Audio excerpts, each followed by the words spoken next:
on the way of becoming a Django developer. Okay, so in today's class, we'll be talking about applications and routes in Django. Applications and routes. Please, I made it clear that there might be no slides from, I think, from the last class we had in Python. And there might not really be class, okay? So it will be much of explanation and then jot things down, okay? Jot things down, things that you find valuable, okay? And probably may along the class, if I see any point, okay, if I any point, I can put it in the slide and then send it for you guys, okay? But just know that there might not be slide. There might not be slide, okay? So can I ask a question, sir? Yes, sir, you can ask a question, sir. Yeah. So you said we have moved from Python. Are we done with No, Python now? I said that we moved from basic Python. Okay. Moved from writing this kind of code, okay, to actually writing seven. Okay, potential. I think my screen is not shit. We've moved from writing basic Python code, okay, to more advanced kind of code. That's Django, okay. We are still using Python, okay. Okay, all right, I get you. Okay. So in our last class, we made an intro to Django, okay. We made an intro to Django, and we said that Django is a Python web framework, okay. And we also said that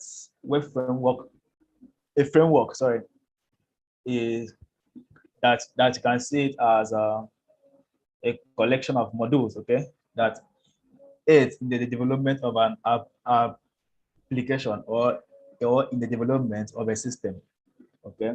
You can see that could be our framework, that could be a different framework. And we also installed Django, okay. We learned how to create a virtual environment and install packages, okay. We installed Django and we created our projects, okay. We created our project, and we said that project is basically a folder, okay, a folder of our work, okay. So instead of sitting down to manually write out all those files, okay, we run a Django admin start project and then the project name, and then Django will automatically create these folders with files alongside with the necessary code required for Django to be able to work on your system, okay. And then we run our server, and our server was up and running. So that was where we left it off, okay, in our last class, right? So I believe there was no difficulty in that class. Everyone understood and everyone followed up. Was there anyone that had problem in that class, in our previous class? It's not actually a problem. Okay. I think we didn't do anything like server, executing server or something in the class. I don't know. Then secondly, okay. Then that particular thing that we did, that we created a TST file. Okay, a requirement.txt file. Okay. Yeah, yes, yeah, where somebody can upload the requirement. Okay. I tried that one. It didn't work out for me. So I said after I will ask about it maybe. Okay. So okay. Then another one that did not work out, that I didn't understand very well, was the issue of where you say you create a local, creating a local dependency. Yes. Okay. That's another one. That's just the two things. Then the other one, the server aspect, I don't think we did anything about that stuff. Okay. So I'll do a little recap by 30 minutes, okay, of what we did in that class. I'll try to answer your questions, okay. I'll try to answer all those questions. Is there any other question or any other problem, contribution? Yes, actually, I don't know if it's a question, but in our last class, when we went live, when we log into the admin page, they said that is the programmer, us, will be using it to make corrections to our site. So I want to Okay. ask, how can we create an account? Because if we enter the admin page, there's no create account, they only lock Yes. it. Yes, I'm aware of that. Okay. All right. We'll solve that. Okay.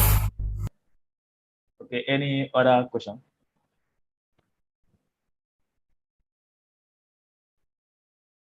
Okay. So I believe there's no other question, right? Please, if there's question, say it now. Okay. So we help ourselves.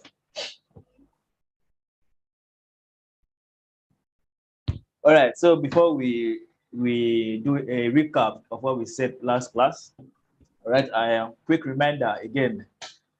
Okay, is this please don't forget any of this. Okay. Safe. Then I think most of us what we're asking for the class link today. Okay. Okay. I said it before. Okay, that at times we might forget to drop this link for you. Okay, that I would advise to save this link on your device, somewhere on your device. I've saved mine. Okay, I've saved mine. If I open mine here it is. KodeCamp link. I just come here and click another link and just copy the link and paste it on my Chrome, and Chrome will redirect me to the Zoom class. Okay. So I've saved mine as okay. So I would say save yours as well. Okay, just in case. Okay.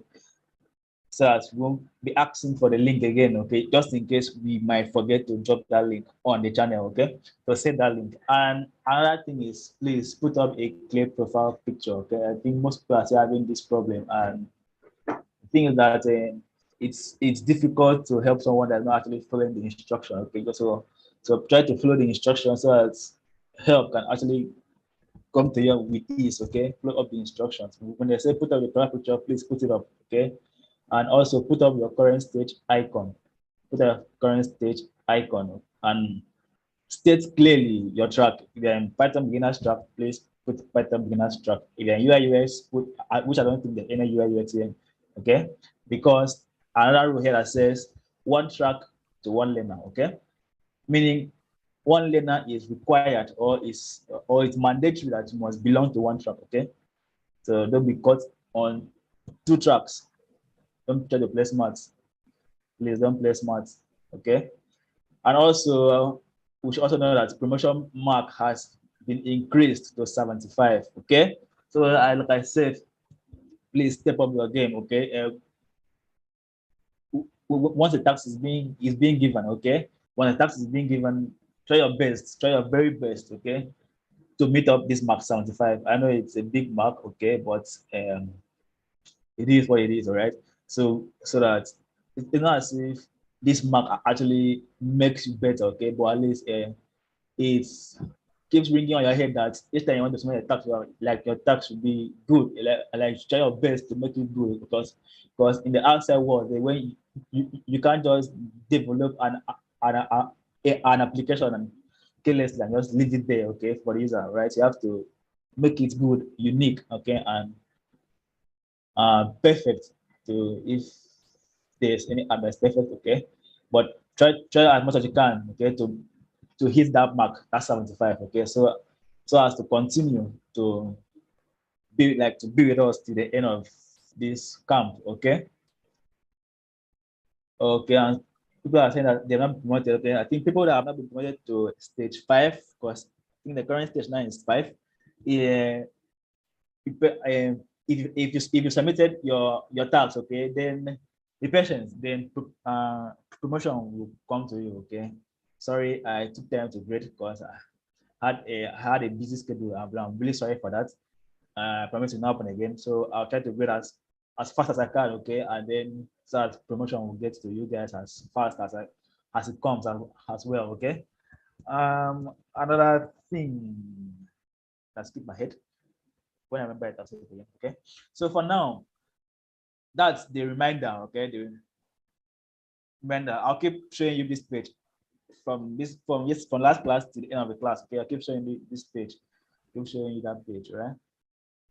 Okay. So now last class we learned how to. Okay. I'll just recap what we did in the last class, right? So I'll go ahead and delete I've created a folder here called KodeCamp project. Okay, this folder will be holding the project or whatever project we'll be doing. Okay, in Django. Okay, will be in this folder, right? And I have my virtual environment in this folder because I said that it is. I love putting my virtual environment in my project folder. Okay, so that I know that this environment is local, meaning that it can only be seen within this folder, right? So, and this was my project that I created, my site, okay? My site, but I'll go ahead and delete it and we'll start all over again, all right? We'll start all over again. Delete this folder and it's gone, but I'll leave my virtual environment because I have Django installed there. So I don't want a situation where I try to install Django again and you guys know what normally happens. It takes time. We don't want to waste much time, okay? Someone raised his hand. Question? Yeah, Someone? Good evening. Good evening, sir. I have a little question. Okay, it's much like a problem I faced. Okay, so I tried installing the virtual environment. Okay, and when I tried installing the virtual environment, it actually installed, but when it's time to activate, it actually gives me an issue in the sense that I cannot find my script file. Cannot find your script file. Yes. Okay. And then when I go to the bin, that's the BIN, I see two documents with the name activate, but I was actually having issues. So I've literally been trying to activate it for a very long time now. And okay, what operating system is on your machine? Is it Windows or Mac? Windows. Okay. Okay. So okay, I'll try to solve that as well. Okay, I'll try to solve that. Okay. All right. So. Yeah. So in my own case, I went through the process of using my commands. Okay. I went through the process of activation, but when I was getting to the point where, because my activation, activated on scripts. Okay. So when I got to the point where I was supposed to call up to start the project, when I wanted to start the project, Django project, yes. Okay. I was getting errors. Okay. So I went online to try to find out why I was getting error. Okay. So I found out that I was advised to pull up the command window. Okay. And then log in as an administrator. Okay. Okay. Yeah. Okay. So when I did that, all the installation went in. So I don't know why I had that problem. Okay. Okay. Okay. All right. Okay. We'll try to see how we can handle that. How you can solve the problem. Okay. Just how you can solve it. Okay. So that's lots of questions. Let's see how you can solve them one by one. Right? Is there any other question to add to that list or problem? Go ahead and zoom by. Go ahead and zoom this. It's not zooming. Problem. Okay. So, all right. So, I've deleted my project. Okay. So I have my virtual environment there. So I have to come into this folder, right? See, this is my project folder. I want this to be my project folder. I want that to be my project folder. I want that to be my project. I want KodeCamp project to be my project folder, right? So inside this folder, I have my virtual environment. So I have to come here and then activate that environment, and then we'll recap, right? So I will change directory cd into my documents. Okay, documents. All right. Documents. I can't zoom this thing. I'm trying to zoom it now. Can you guys see that? Those writings, right? Okay, okay. So cd into my document, and then within my document, I want to go to KodeCamp camp project. Okay. right? So within that project, if I go ahead and list out the folders there, I have just virtual environment there. So I'll go ahead and activate that. And the way we do that is virtual environment name, VNV, and then script, with S, with capital S and then small s at the end, script, okay, and then activate dot bat.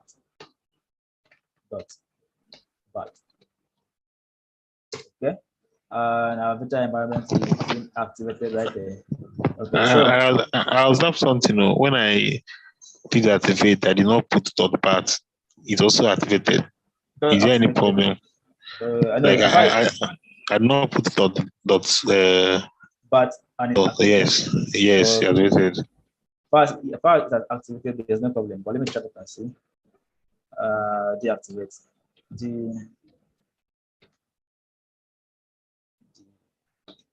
Deactivate. Sorry.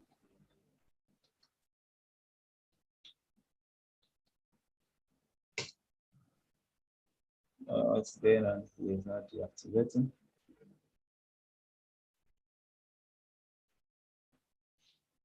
Okay. Give me a sec. Let me check this out. Right. So I don't know why that's not deactivate. CD document. That's KodeCamp project. And then okay, script activate. Okay, VN script. Okay, and then person said I should not put the dot bat. So let's see. But it works. Wow. Honestly, I never knew that would work, but it works. Okay, so if it did that and it works, then no problem. Okay, so now we can go ahead and run pip freeze and and okay, we have all our dependencies there, and then we have our Django there, right? So okay, there was a question about local dependencies and global dependencies, all right? So what that means is local dependencies are dependencies that are only accessible when this environment is being activated, okay? Then global dependencies are those dependencies that can be accessible without this environment being activated. I don't know why this environment is not deactivating. Deactivate. Okay. Don't know why. Okay, so but that what it means, okay, that's the local dependencies are dependencies that are only accessible when when that environment is being activated, okay? And then the global one are the ones that are being accessible when that environment is not being activated. So that's just the so when your virtual environment is not activated. Yeah, yes, when your virtual environment is not activated. So now those dependencies that if you type in the pip list and it gives you those output, right? Those output now are global dependencies, meaning that you can access them without your virtual environment being activated. Okay. Can you write the code for creating a virtual? No, like now global dependencies. Okay. Do you have a specific code for that? No, we don't have any specific code for it. Okay. They are just dependencies that are being accessible without the presence of your virtual environment. Okay. Well, like when you run something like pipe.freeze, and things that come out are the global. Exactly. Exactly. Okay. I don't know why honestly I don't know why this dependency is not. This environment is not doing. It's not. Maybe we can create a new this thing now. Yeah, that's what I want to do, right?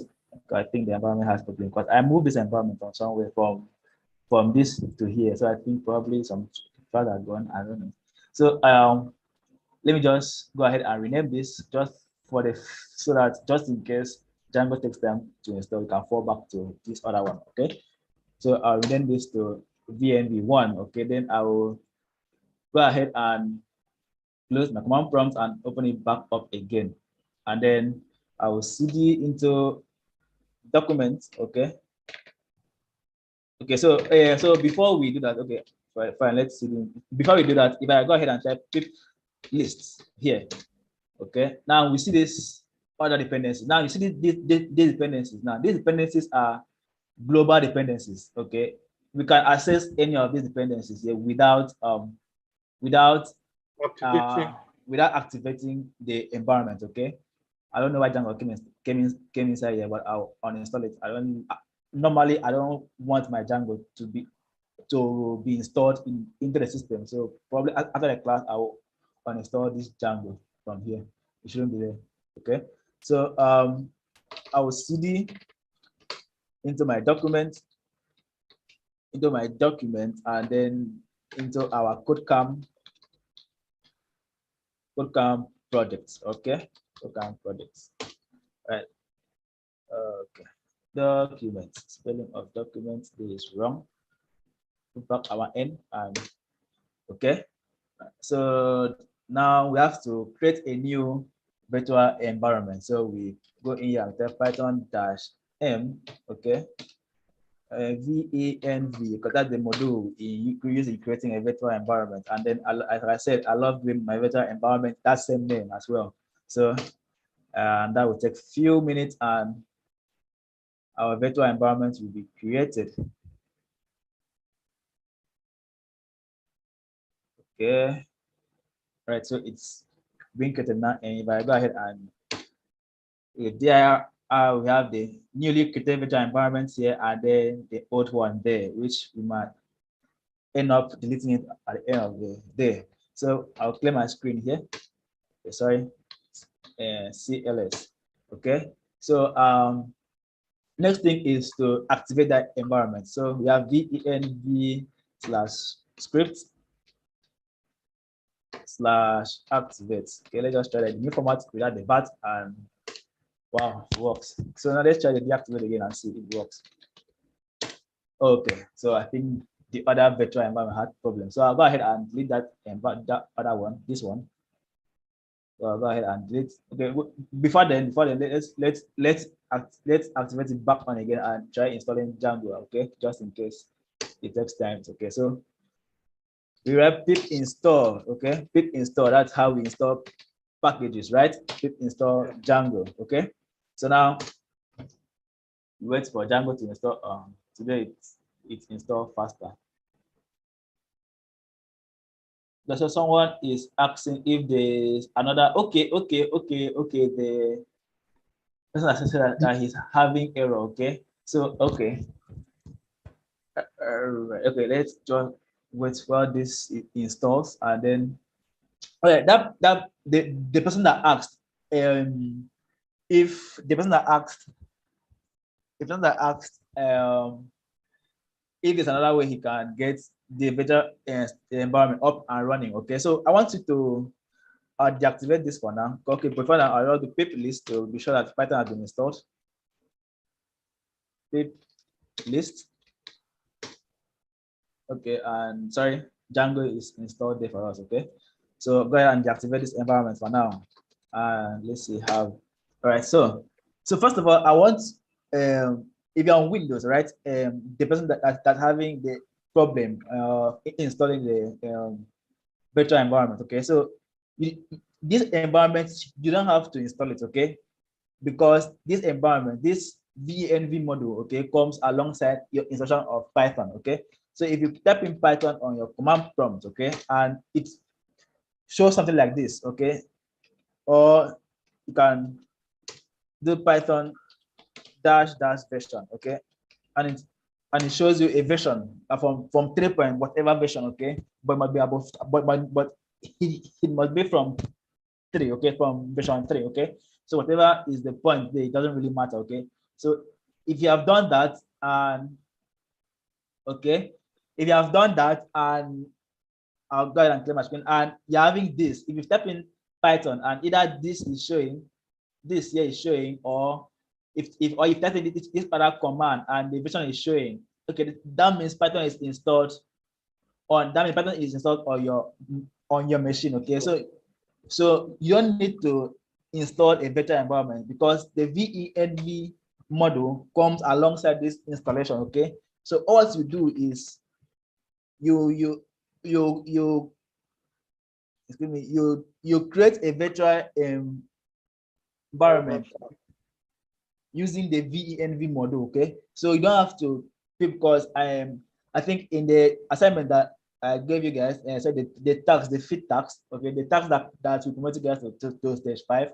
Okay, people actually went ahead and installed virtual environment. Okay, it's a module. Okay, it's a Python module. Okay, but we don't need that. Okay, we don't need that because the VNV model 99% of the time can do the same thing that virtual EVNV does. Okay, so we don't need to install that module. So what you do is you create a virtual environment using this this VNV model, and to do that you sorry, the command, write that command somewhere. Okay, yeah. I actually I actually checked my version and it's 3.9.7. Okay. Yeah, I checked that.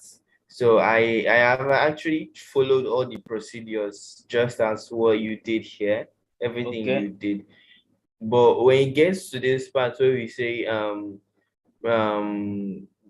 script activates, yeah, that's where my issue is. Because to start with, I can't see, when I now go to my folder to check, I can't even find a folder with the name scripts to start with, my directory. Yeah. Okay. Okay. Let's see. Let this one ask for now.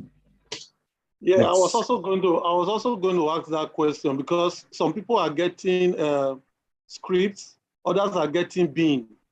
Okay. What's the difference? Difference that is it depends on your OS. Okay, if your Mac, I think Mac makes of Bean, yes, and Windows makes of script. Okay. Because so operating system. I was even forced at the point I was forced to use another laptop, another machine to try it. Still the same like model and all, but the same, like see the same model but another laptop, and it actually worked. So I don't know if it's from my laptop or I don't know. Okay, it works on other laptop, right? Yes. Okay, what you do is copy that error. You can either like the error you're having on your command prompt, copy it and paste it on this chat here. Let me see it. Okay, let me see. Okay, someone raised his hand. Go ahead and question. Yes, sir. I said, sir. Hello, okay, I'm listening. Yes, I can hear you, sir. Yeah, I said, is it possible? Can we just run through this thing from the scratch? Yes, yes, yes. I'll just recap everything from scratch again. Okay. All right. Thank you very much, sir. Okay. Okay. You can go ahead and drop your hand now. Ask the question and finished. Okay. All right. So the guy that's having a problem, go ahead and paste that problem. Sorry, the error you're having on the command prompt on that chat. Let me see what could be the problem. Okay. Okay. I'm on that now. Yeah. 3D document. Okay, so we will continue. Okay, so like I said, I believe you guys understood from the points at where you create your virtual environment inside your project folder. Is it because that's where we are now? Okay. Yes. Okay, yeah, follow up to that point. Okay, so now this is my project. No, sir. No, sir. Okay. No, sir. Okay. Right. So we start from the beginning all over again. Okay. So because I've tested the problem, the system cannot find the path specified. Okay. Let me see.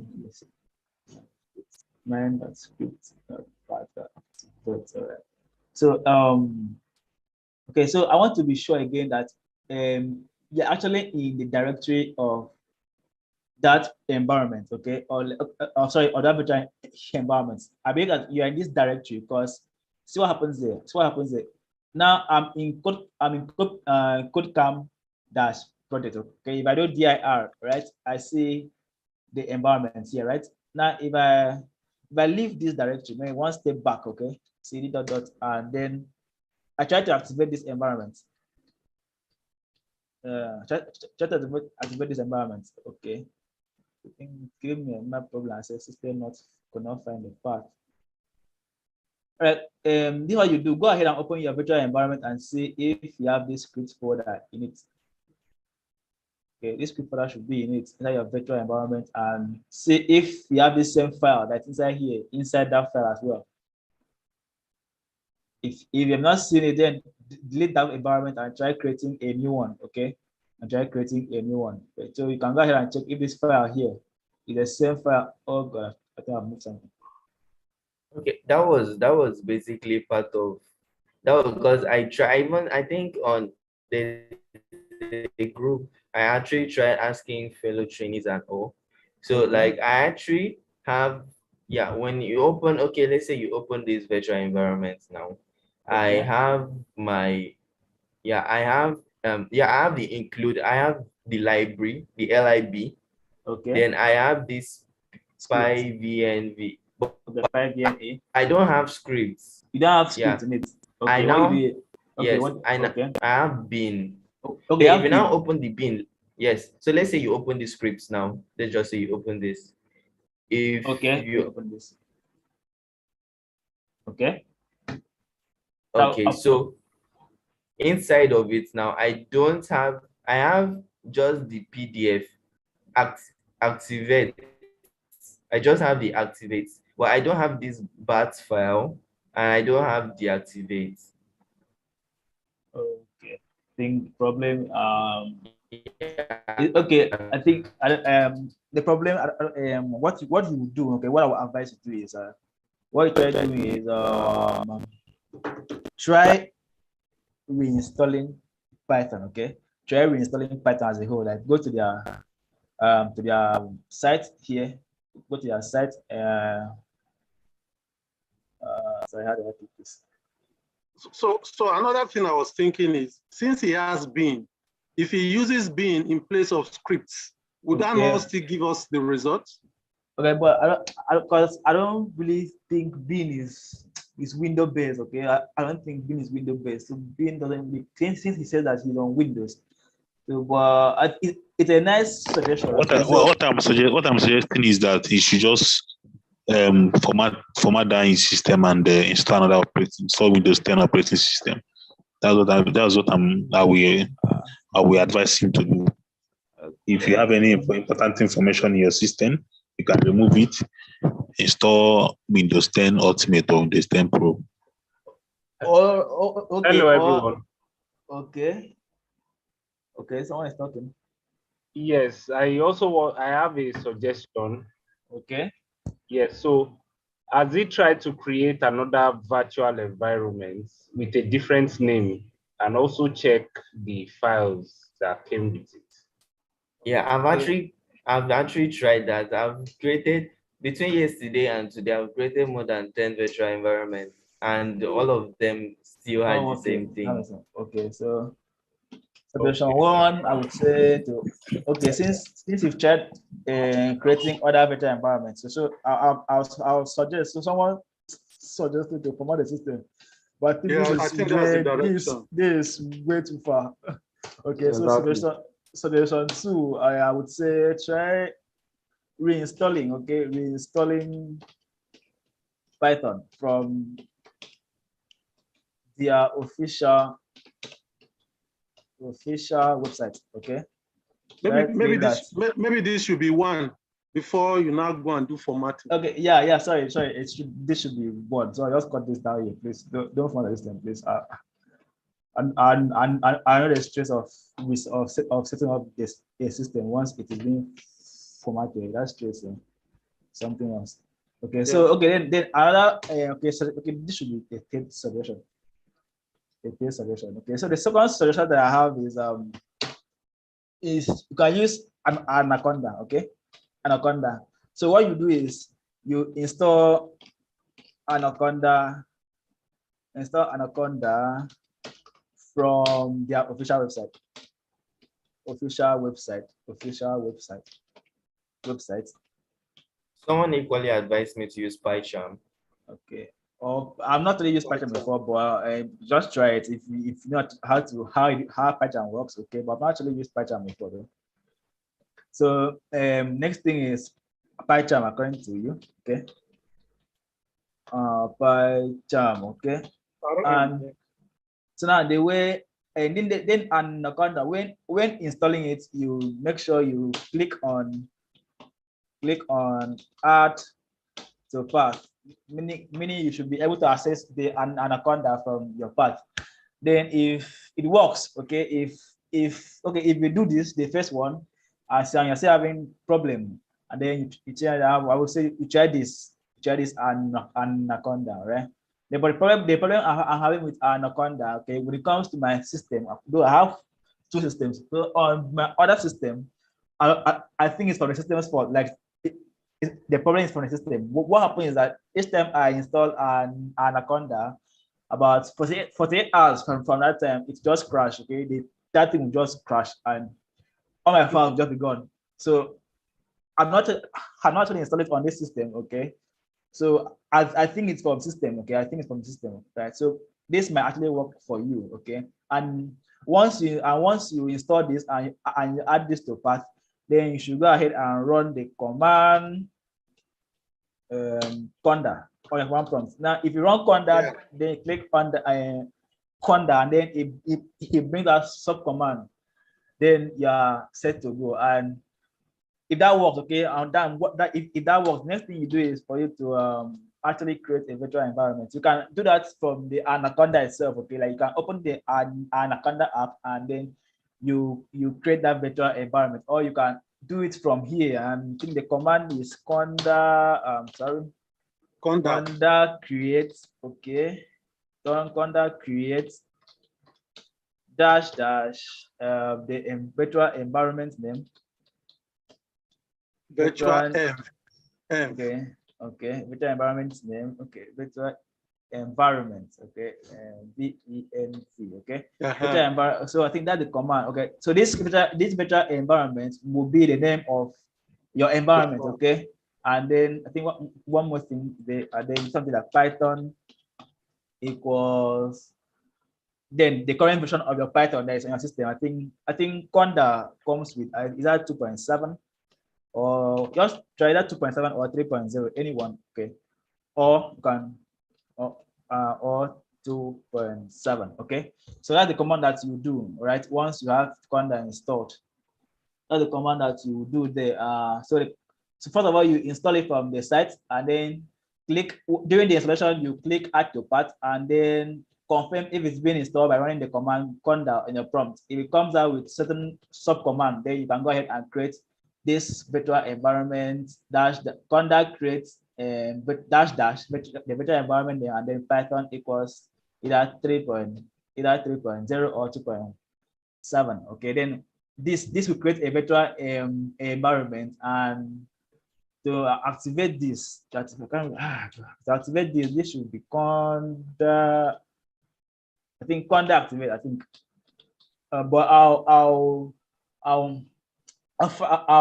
research these commands again because I don't cram them, I don't store them, but I know that it's something like that. Okay, so I'll research it. They probably pass the command to you. Okay, and if they're going for that option, okay, I might send you just message me on Slack, and then I'll send all these commands to you, and then it should be conda create. Sorry, conda activate. Okay, and then it will activate this environment for you, and you have the same environment like with curly brackets. Okay, on your command prompt, and then the same way to you deactivate.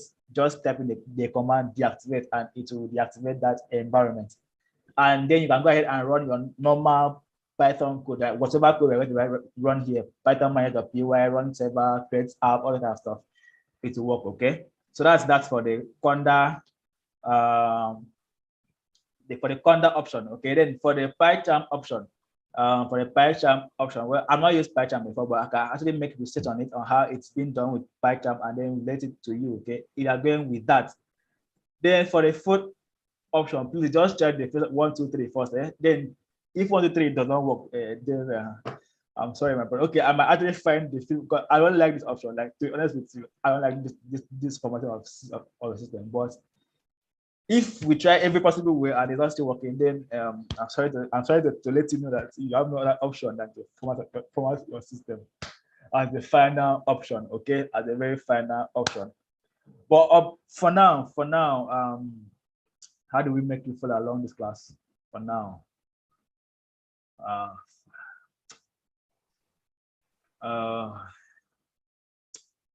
don't know. Okay, then there was another option that, as someone said, that you can replace the bin. You can you can replace the script. Sorry. So I think that should be the one. So just try it now. Replace the script, like where we use script, like script activate. Replace it with bin. Like replace script with bin. Okay, and see. But this will work. I doubt this will work.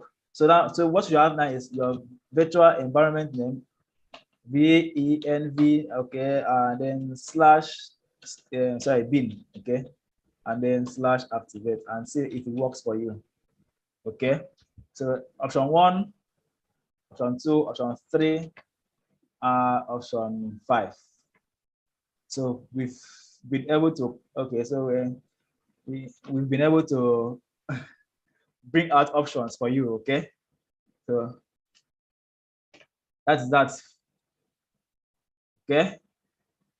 Okay, I said I tried it already. I didn't work. Wait, is it the first one that you tried and it did not work? The first one.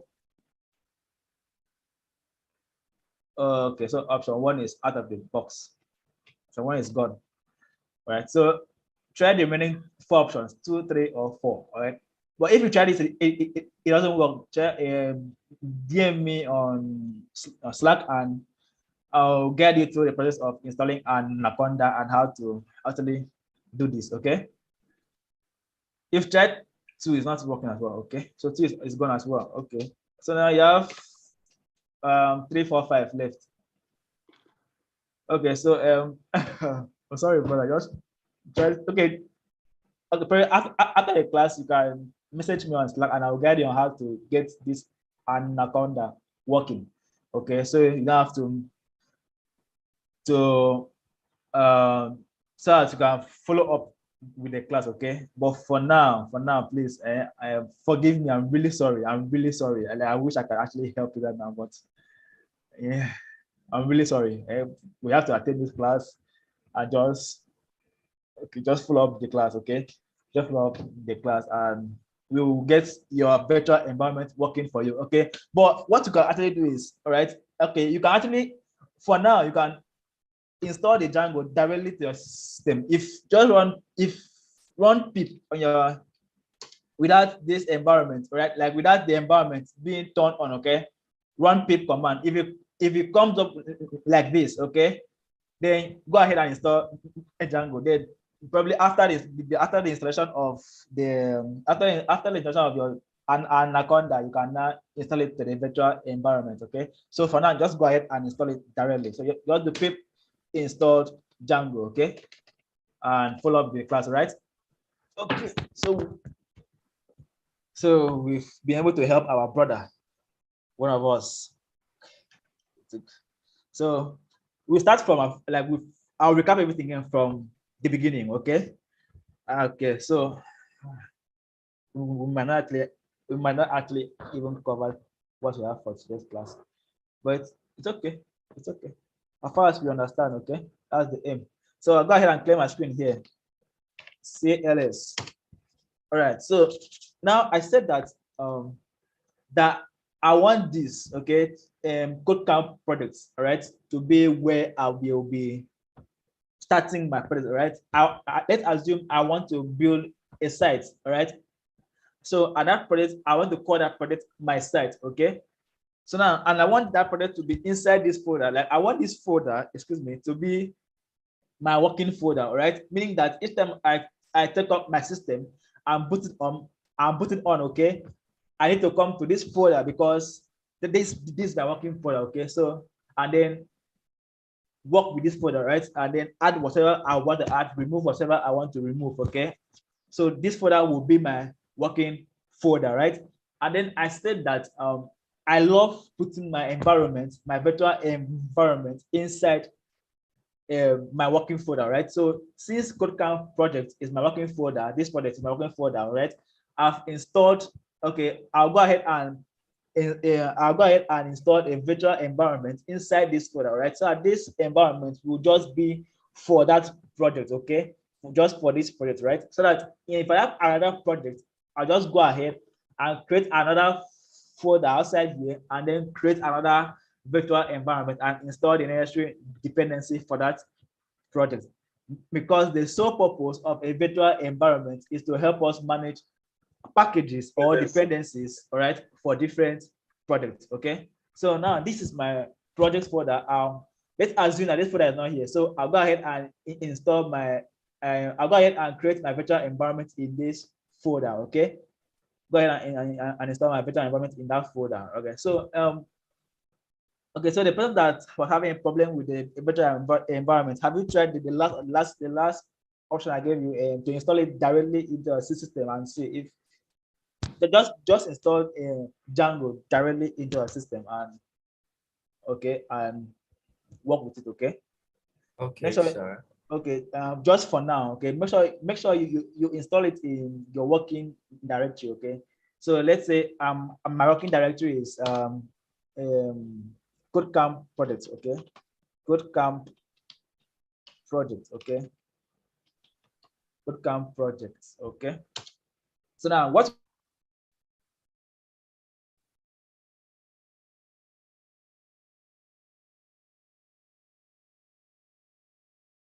you want to do is to install, the Django, pip install, okay, pip install Django. So what we want to do is to install it in this directory here, okay? But for us, all right, we are going to create our environment. Okay, we are going to create our environment, and the way we do that is we run the command Python -m, and then we use the venv module, okay, and then we create our virtual environment. And I say that this other part here is the name of your virtual environment. It could be any name, okay, but I say that I love mine to be the same name with that module, okay, venv. Name just sounds good. So in this place now, I use my site. Yes. No. In this place now, it will be the name of your virtual environment. We are actually starting afresh, okay? So I want to create virtual environment first, and then I can go ahead and install Django, okay? So now, this is my virtual environment that I'm creating so that I can be able to install my dependencies locally, because I don't want them to be on my machine, meaning that if I delete that project folder, that working folder, I expect the dependencies as well as the files to be deleted as well, okay? So I'll name this venv and then go ahead and hit enter, but I won't because I already have environment there. Then once that has created that environment for us, we go ahead and activate it. And the way we activate it is we call its name, which is venv. That was how we named it, okay? If you named yours something like this, then that is yours as well, okay? Then you call that and then backslash, okay? This other slash, not this other slash, right? This other slash. So script, okay? Script, and then activate. Without the dot bat or with the dot bat, it works. Actually, I just knew that this evening. So I'll go ahead and click my enter, and at the left corner side of the screen, we have that environment, that name, okay, that name that we gave it, that environment in braces, okay? That shows that that environment is now activated, okay? Now we go ahead, since the product we want to work with, okay, we want that product to work to run on a Django framework, like on a Python framework, okay, and we're using Django. Now we can't just manipulate Django out of the thin air and start using it, okay? You have to actually install it first, and I don't like and according to and based on my own personal preference, I don't like the Django to be installed on my machine. Okay, I want it to be installed in this environment, meaning that if I delete this environment, I want Django to be gone as well. Okay, so I'll go ahead and run the command pip install. Okay, pip install Django. Okay, and then you hit enter, right? If I hit enter here, it shows me requirements satisfied. Okay, and it shows me 4 requirements that is satisfied. That now shows that this Django came alongside with these other dependencies here. Okay, the TZ data, the SQL pass, and the other one that's AS ref. Okay, I don't know what it means. Okay, so it came alongside with other dependencies, right? So now when installing this Django, these other dependencies will get installed, right? So mine shows requirement already satisfied. That shows that means that Django is already installed on mine. Okay, but if you're showing downloading, means that you do not have Django. Okay, and it's currently downloading. Okay, so once that is downloaded, okay, into your virtual environment, you want to go ahead and confirm if it has actually been installed successfully. Okay, and the way you can do that is you can go ahead and come here and say Python. All right, sorry, Python. Okay, you can come here like Django-admin. Okay, Django-admin. Okay, and then you click enter, and then now you see that this other command comes in. Now these commands are sub commands that comes when we install Django. Okay, these commands are commands that now when we execute any of these commands here, right, Django automatically recognizes these commands and then works and then performs certain action based on this command. Okay, so if this has showed after running this Django admin, it means that your Django has been installed successfully. So I'll go ahead and clear my screen here. All right, CLS. Okay, and then now we have Django installed. Right, now we want to start our project. Okay, now I can come into this my project. Right, now bearing in mind that in order to use Django, there are certain files, right? There are certain configurations that has to be done. Okay, I can either cram those configurations or I don't know, write them down somewhere. Then each time I want to start a new project that wishes to run on a Django framework, I can now come into my working environment, all right? Sorry, my working folder, which is this folder here, and then create a new folder, all right? That folder now will be my project now. And then I'll call it my site. Okay. Now I want to create. I want to start building a site, and then I want that site to be called my site as a working folder, right? Now I can come in here and then create other folders and other files that is required for Django to work, right? But that will be stressful. Okay, that will be stressful because Django has given us a command that we can execute, and this folder will be created with files, okay, pre-written code, and then we can use this and then we can use and then we can work from there, right? From where Django has created this file has stopped, we now continue from there and build our project upon it. Okay, so now instead of coming here and doing it manually, which might take time, or probably we might call this is coding. And in our last tags, okay, we explain what syntax error is. Okay, so I'm saying this is coding, we might actually made a mistake somewhere, and Django might not be able to function correctly. So it is better to allow the package itself to create the project, okay, and to create the folder itself and put its own files. Okay, so I won't bother creating those files manually. Okay, so I'll go ahead and delete this folder.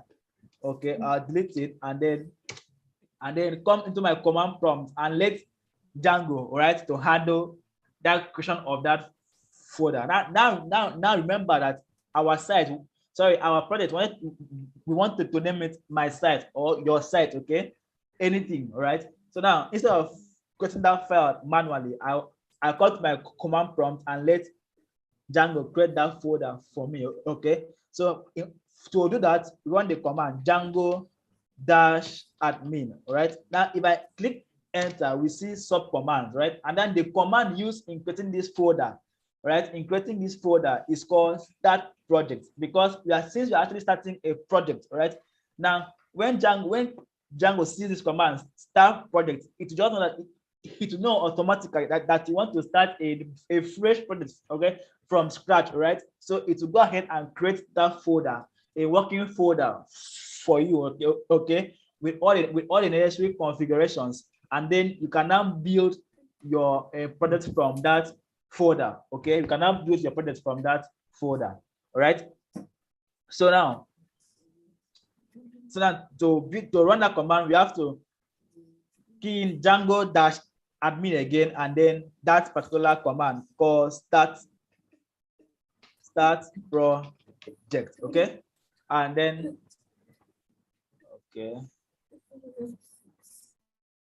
okay, so and then we go ahead and we click enter, all right? And then this is not enter. And then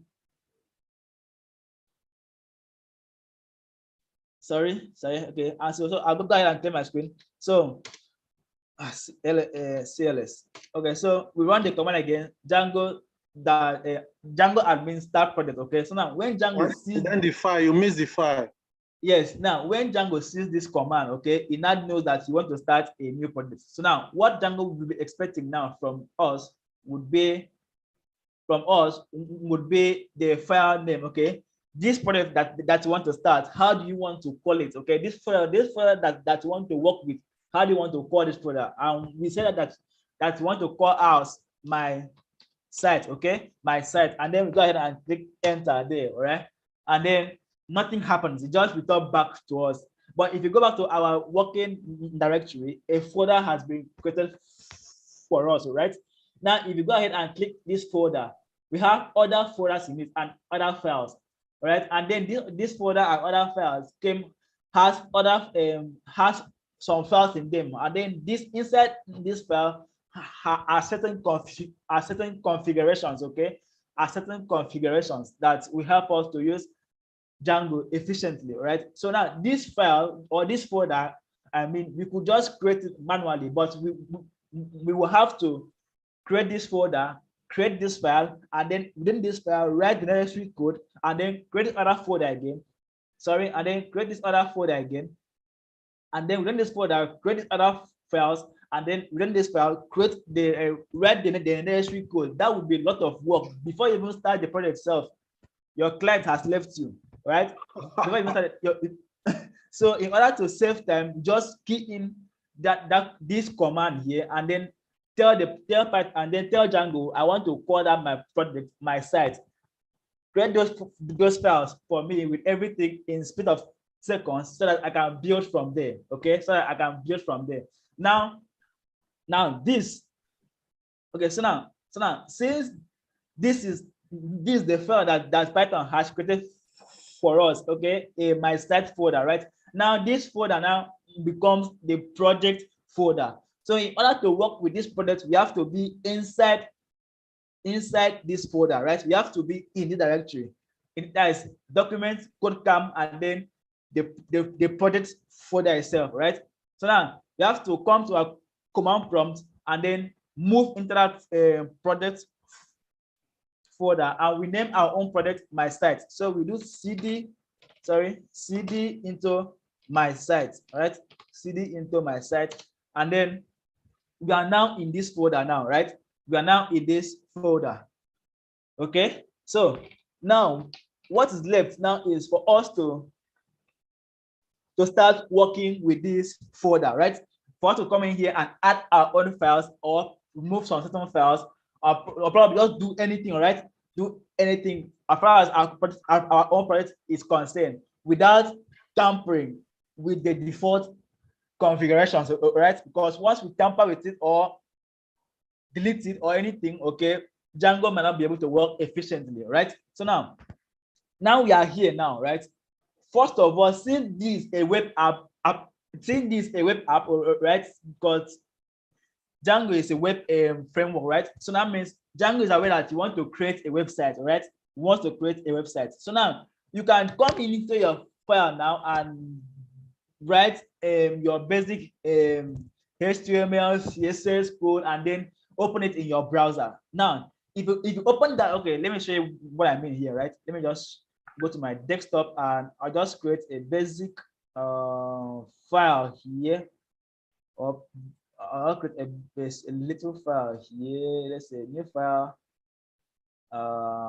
Then I'll call this file index. Okay, index. All right, and then I'll go ahead and open this file. I'll open this file. I'll open it with my. Okay, let me open it with my notepad. Okay, so this is a file now, right? Now I want to save this. I want to change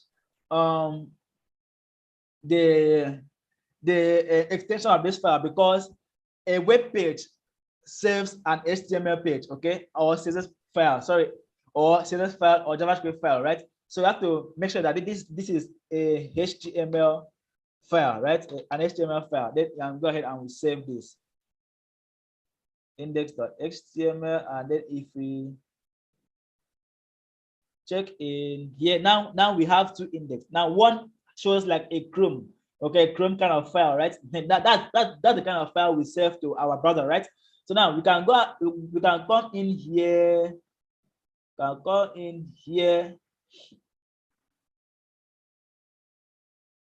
cool, right?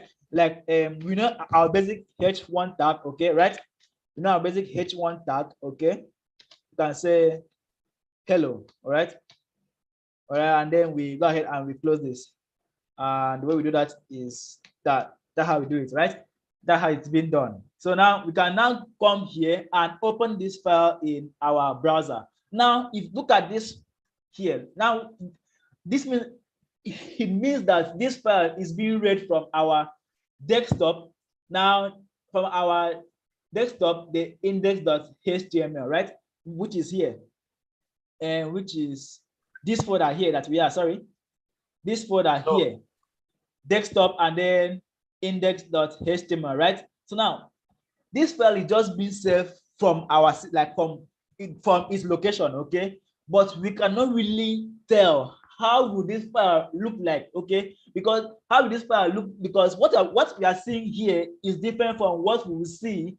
Sure, it's not kind of different, but there are certain characteristics or certain behaviors, okay, that a file might behave when it's on a server, like on an internet, okay?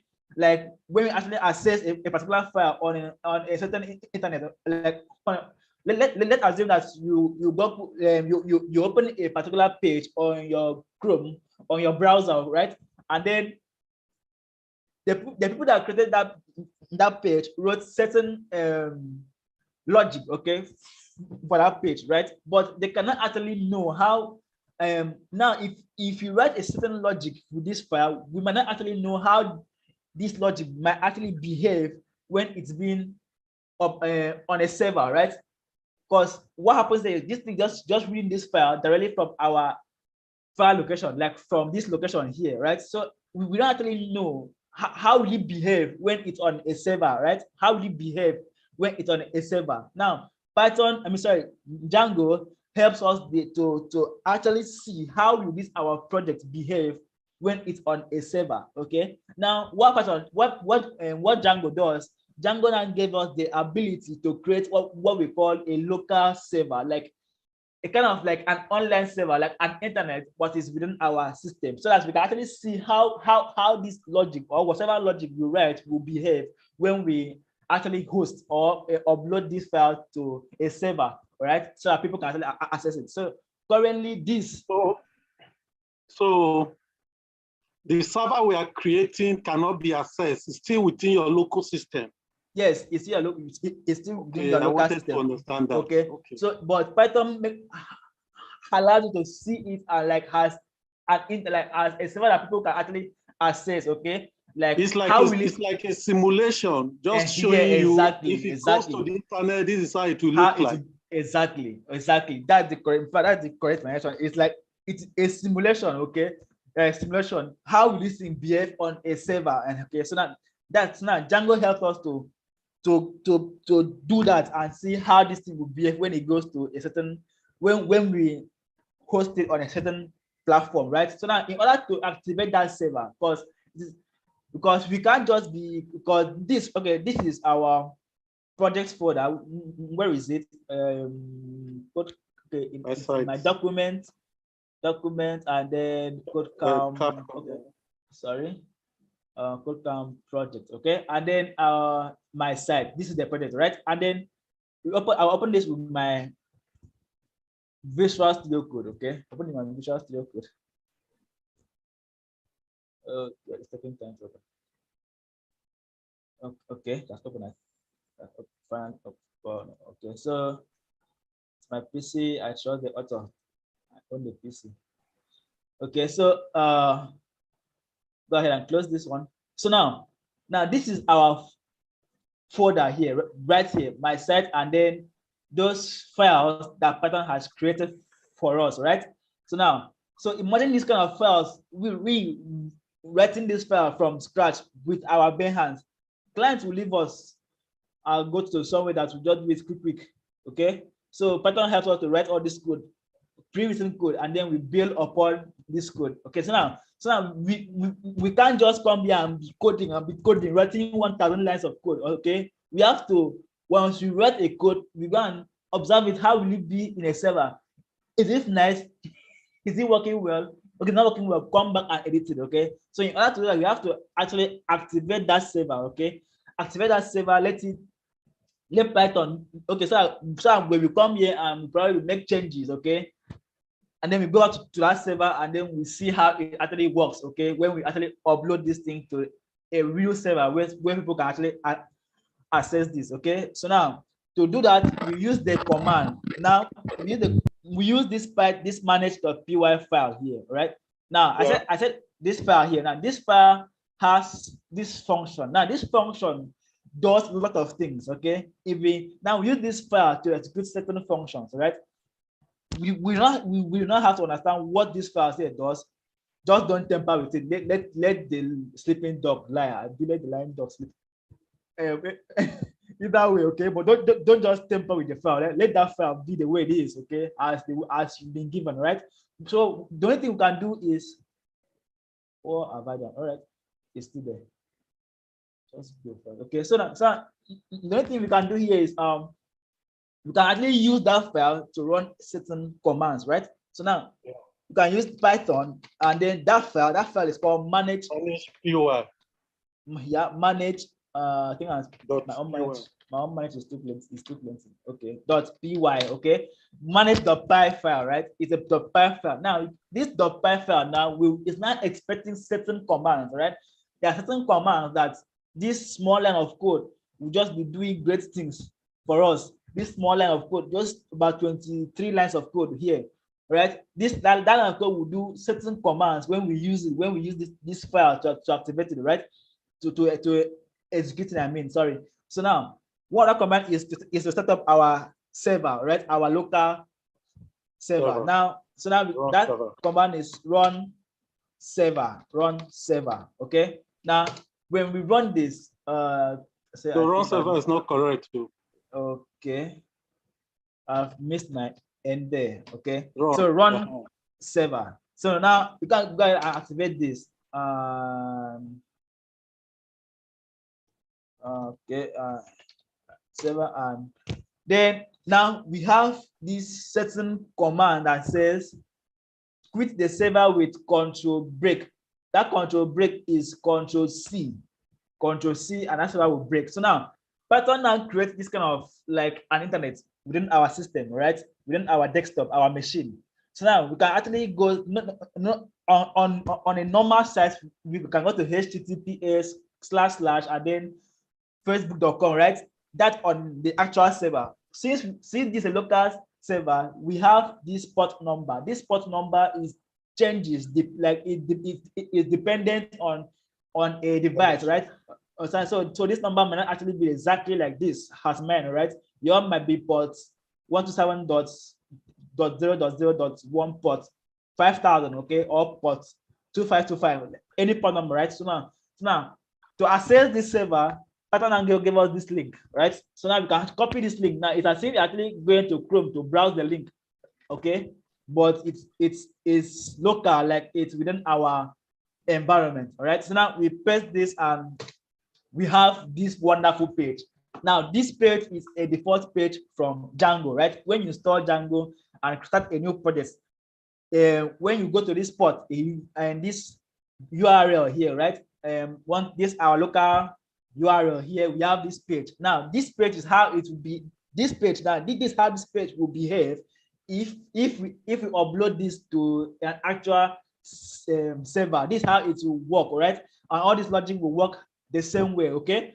And all the logic behind it will work the same way as it will work here on this local server. Now we can do a get request, because remember, if you go to a site, if you come to a site and then you click on, okay, so if you now come to this site, right, this site here, okay, this site here, and then you click on this, we are making a get request to that site. Hope you know that, because there are two types of request. There's a get request and there's a post request, right? A get request is we are visiting a site.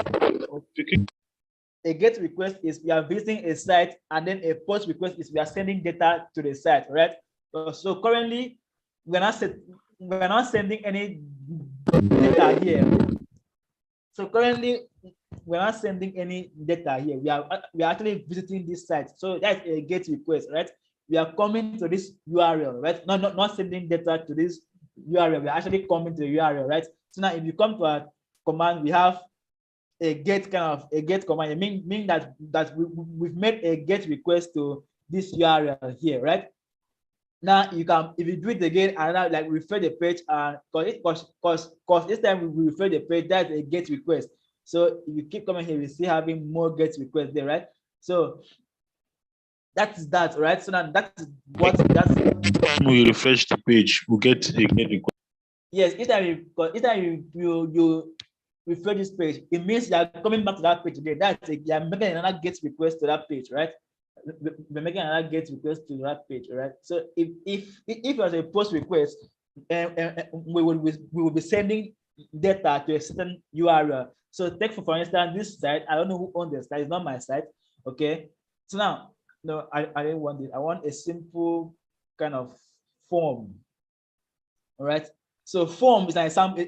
Form is an example of a post request. Okay. Trying to see if I can see one here, so I can demonstrate that for you guys. How do you quit a server? How do I quit the server? Control C. So now this server is still up and running, right? This server is still up and running. That's why if we come here and refresh, we don't have any error, right? It's still up and running.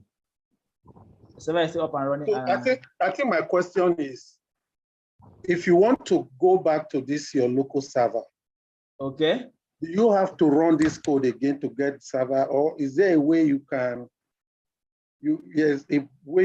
minimize the server somewhere that you just click on it, you don't have to run all these codes? Okay. Actually, you don't have to run all these codes, right? The only code you have to run is python manage.py run server, because once you start a project, there's no point of running Django admin start project again, because already those kind of commands are commands that you run once in your project lifetime, right? Because like now you're starting a new project. Now you have to do Django -admin start project and then project name. Now once that project is being created, there's no need of creating another project except you want to create another project, right?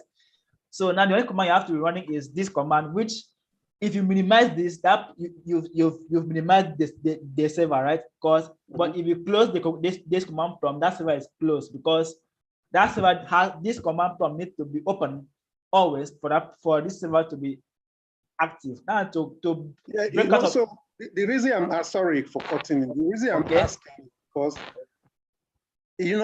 at the point in time, this is your CMD prompt. You will close it. Yes.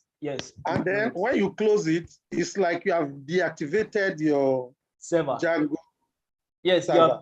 you have deactivated your Django server. Now, are you not going to go back to CD directory? Exactly. those are just basic. Over time, you get used to all those commands. Those are like necessary commands. It's normal thing. You have to cd to your project folder. Once you cd down there, you have to activate your environment to have access to Django, right? Yeah. And after that, you have to activate your server, because you can't sit down one full day and build an entire site, right? Over time, you get tired, and then you have to break your server and go for a break. When you come back, it's normal. You go to your project listing directory on your activate your environment, then put the server back on, and then you continue working from where you stopped. Okay.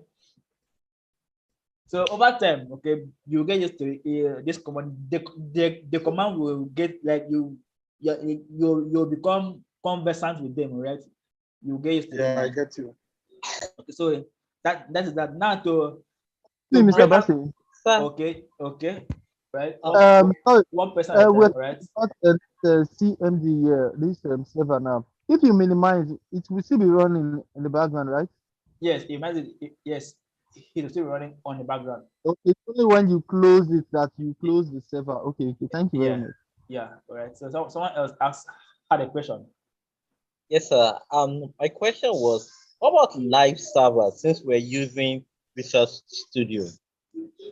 So are using, yes, Visual Studio have live servers. Okay, I've not actually tried it before, but I don't think it will work. Okay, I don't think it will work because this kind of like a Django project, right? So Django actually gives you this URL, right? So this URL is kind of like it's kind of known to Django on your machine, right?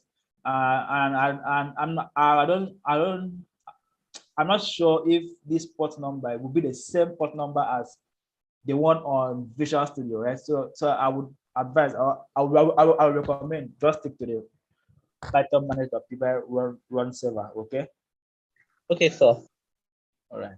So now to deactivate this server or to close the server for some reason, let's say you have a code and your server is stopped because all your server is hanging. Because right now mine is hanging. Okay, right now mine is hanging. That's why this thing is still turning up to now. I've refreshed is so now what I can do is to break the server and then put it back on again. And do that with Control C. Once I want to do that with Control C, the server will break. Okay, and then we are back to this cursor where we can actually type our command back, right? But when that server was running, we can't actually type any command again. Okay, because there's no space for us to type command anymore. So now to type another command, you have to break the server and then type a new command and then put it back on. Okay. So now to break server is Control C, to put it back on is Python manage.py run server. And then the server is back on. So now if you notice when we question.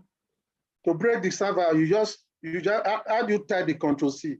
Just press Control on your keyboard and then add C. Okay. And to break Control plus C.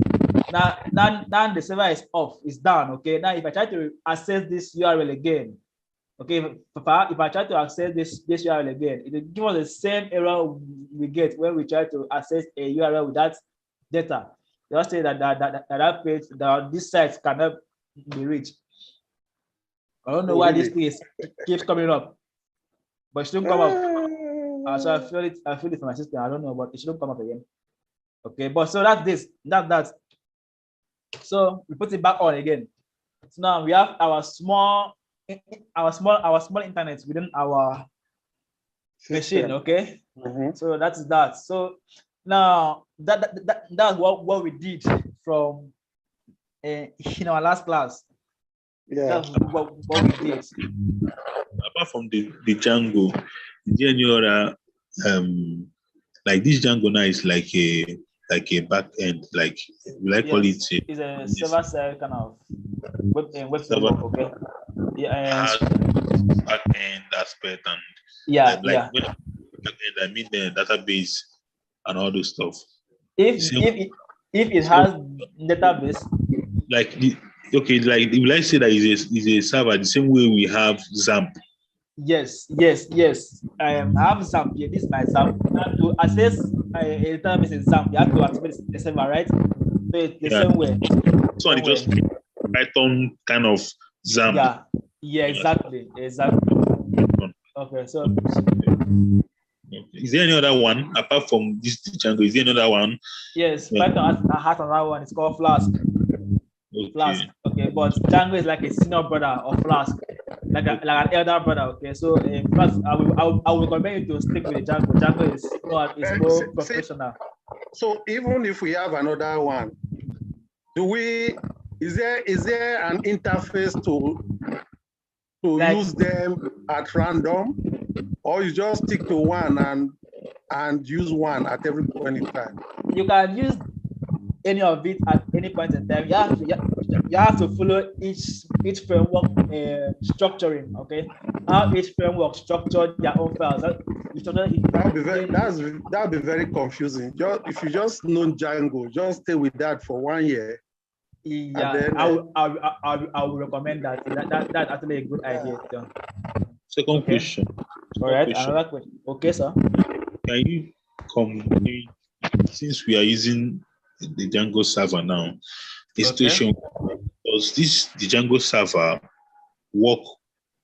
Like, can it also accept, like, if you have a website now that has a back end with PHP, you understand? Can PHP and the Python work in the same particular as a back end in a particular website? Maybe the Python aspect is doing one or two things, and the PHP aspect. Is it possible? All right. So it is not possible. Okay, it's not possible, right? Because if you Django is Python based, okay? It's Python. It's built for Python, right? So it's just like you come into this Python file here and writing PHP code. Python would throw an error because Python can't understand that syntax, right? Python can't understand that syntax. So same thing with Django. If you're using Django and then you come in there to write PHP file, Django cannot understand those commands, those syntax. So it's not possible. Okay, it's not possible. Okay. So any other question? Okay. All right. So okay. Sorry, Mr. Bassi. You said yes, Control C to the server break my network. I didn't get how to turn it back on. Python my.py run server. Okay, so okay. All right. So I think I'll try to put some of those commands here and then send it for us. Okay. Okay. So yeah, and PHP has its own framework, and someone has said that in the comments. So PHP has its own framework. Okay. So now that's what we did for our last class, and we have 30 minutes left. What do we do? Do we still proceed with today's class? Yeah, we can still proceed. Okay. Yes. Okay. So let's see what we can cover when there's small time left. Okay. So now today we're supposed to talk about so I believe there's no problem from virtual environment to activation of server. No problem, right? Everyone understood, right? Yeah. Okay, sir. Okay.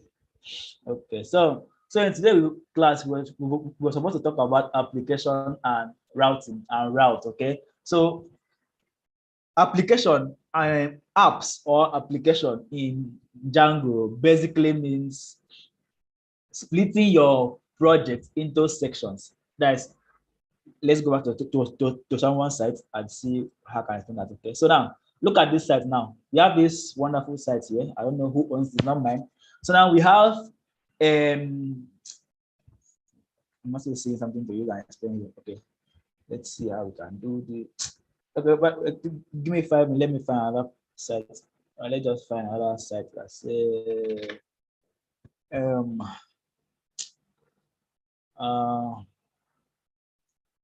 blog sites. Okay, let's see. You can see one blog site. All right. Okay, let's see. This site is just making things confusing for you. Looking for a simple kind of site. Okay, I'm looking for a simple kind of site. Okay, but let me try and see if I can use this to explain what I'm trying to say. Okay, so now app in Django means splitting your project into sections, right? So now if you look at this site, you can call this whole site a project, right? This is that site, we can call it one project, right? We can call this entire site one project because it's actually a one project that it is, okay. It's actually a one single project, okay. So now let's say the owner of this site wants to create another website, it will be another one full project, right? So now if you look at this, we have what we call resources here. We have software services, blog, and the rest of them. So now let's assume that we want a situation where we can create just this part. I need a simple site to explain this more better. Let's say that we want, it's still the same site here. Wikipedia, let's see Wikipedia website.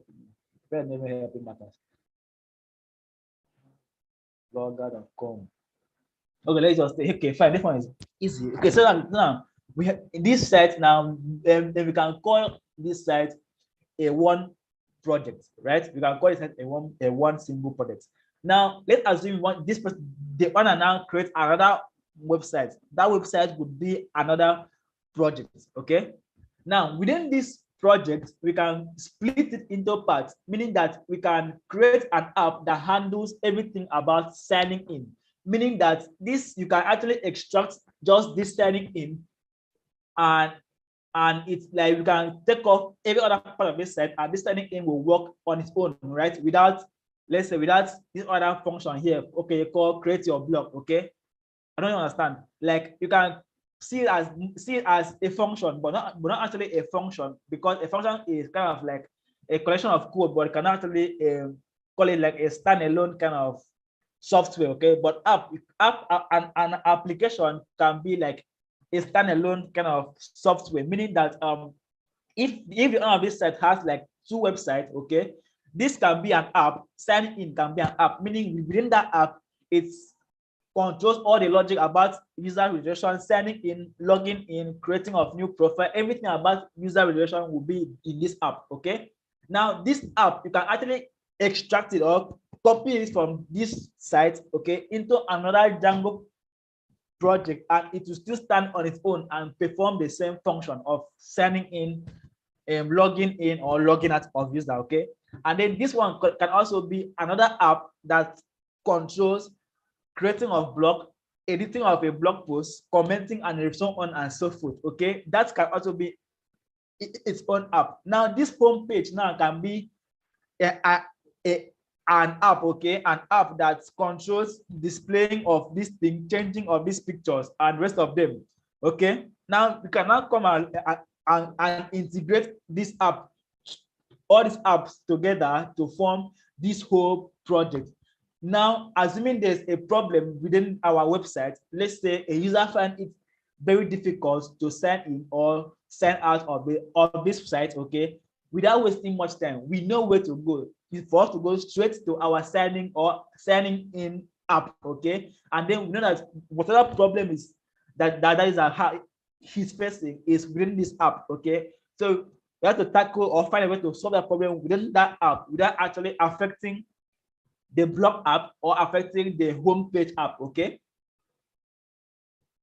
I don't know if you understand what I'm trying. If you understand, just like Scrum, like splitting projects into Slack or something. Okay, so it's the same thing. Okay, exactly what you just said. Okay, it's a way of splitting our project into different sections. Okay, and then write code within this section this code can actually work without the other part of that section. That code will actually work, okay, without that other part of that section. Then routing, on the other hand, because we cover two things, app and routing. Now, routing on the other hand is a way of mapping a URL to a certain page. Now, this is a page. If I click here on this sign in, okay, this is another page, okay? This is another page. If I click on create your block, this is taking us to the same page again. This is another page. That's another page, okay? Okay, this now look at this other side. Now this another app. This can be an app, a block app, okay, that controls everything about block, okay. Don't need your cookies, okay. And this a newsletter. It can be an app that controls everything about newsletters. Now this a video. It can be an app that controls everything about videos, and so on and so forth. Now, routing on the other hand is a way of mapping URL. What are URLs? URLs are these things, these links here that when we type into our Chrome, okay, it takes us to a certain page. Now, this URL here called https://blog.hubspot.com/marketing/how to start a blog maps to this page. Now, if I copy this URL now, okay, I'll copy this URL and let me find one place and paste that for now. Okay, and then okay, this was for our for one of us to choose from. Okay, so I paste this URL here. Now this URL maps to a home page, right? A home page. Now, if you click on, let's say, login. Let's click on login. Let's see what's happening here. Now, we have another page. Okay, this page has email, password, and then login, this kind of stuff. And then look at this URL. The URL is different from the URL we copied. I copied this other one now and come here, and then I paste it here again. Now, it's within the same site, but a different URL. But this URL mapped to a login page. Now, this process of doing this, mapping a certain page to a particular URL, is known as routing in Django. And then app is known as splitting your project into section. Okay. Let's say app is equals to splitting your project Into parts. Okay. Into parts. Into parts. And then routing on the other hand, or routing here, is mapping, okay, a URL to a particular page. Okay, particular page. So now that's the difference between app and routing. So now how do we do this in our projects? Okay, how do we actually perform this apping? How do we actually perform app and routing in our project? Okay, so now we will start with the routing first. Okay, so let's see what we can do with the remaining 15 minutes. Okay, because the class should end exactly 9:55. So now if you look at this, look at this, our project file, right? Sorry. Do we need the visual window? Sorry, I lost you when you were explaining that route. I just lost you completely. Okay. I will explain that route again. Sorry, the other question was if we need which window? Sorry. This is a visual Visual Basic window. Is this what it is? Yeah, Visual Studio. Okay, it's like an editor. Okay, you can use. I listed some out the other day. Sublime Text, Atom, Visual Studio is like anything that can help you to type your file, or like anything that can help you to code, apart from this default Python. Ideally, any other editor that can help you to code, it's okay. You can use it. But can ideally do this too? Ideally, won't do this because if you notice this project, it's kind of like it's Django based, okay? But this ID, okay, so this IDLE, yeah, this IDLE, right? We can actually use it to edit, like change part of the file, right? But I'm not confident with it, okay? Not confident with it. It's kind of Visual Basic is fine. Just go ahead. Okay, so but like anything you can use to edit this code, okay? But I feel this one is, for me, it's I love Visual Basic, okay? I love Visual Basic. After this, I love Sublime Text, followed by Atom. Those are my three favorite editors. So now, within this project, okay, this is our project that my site and manage.py, all these files are written here. We have what we call urls.py, okay? urls.py. Now, if I click on this file, already we have one URL, right? This is how you create a URL or a route in Django, right? You use the keyword path.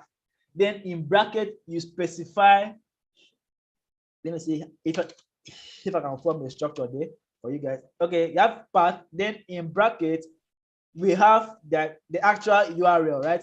How do you want the URL to look like? And then followed by view, right? Followed by view, meaning that view is which page should I show, right? Because I said, okay, for the sake of that, someone that said that he lost us.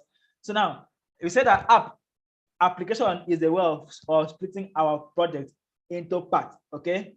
And routing is a way of mapping a certain URL into a particular page, okay? To a particular page, like you link this URL to this page, okay? Meaning that when someone goes to a certain URL, display a particular page, okay? That's routing.